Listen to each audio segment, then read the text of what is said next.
Hello friends, ঠান্ডার মধ্যে সব থেকে বড় কাজ আমরা মেয়েরার, বাকিরা জানি না, কিন্তু আমার তো সব থেকে বড় কাজ এটাই। দেখাই তোমরা আমি সব থেকে বড় কাজ কোনটা।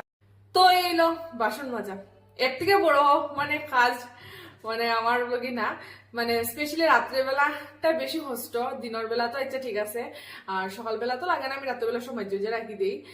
আর কিছুক্ষণ নেই মাসতে তো লাগবোই।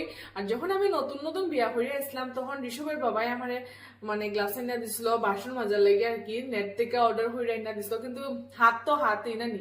এটা লাগে আর আমার আরো অসহ্য লাগিছে, বাধ্য এর থেকে আমি ঠান্ডা জলদি দই দিতাম।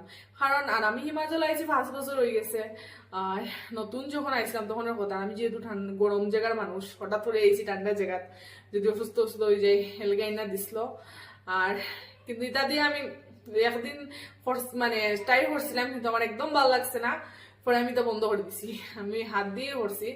আর এখন তো একটা অভ্যাস হয়ে গেছে, কিন্তু এত ঠান্ডা মানে জলিতা দলে আধিতা করে বরফের মতো হয়ে যায়। মানে এত ঠান্ডা জল মানে জল আর বরফ একরকমই হয়ে যায়, মানে এত ঠান্ডা।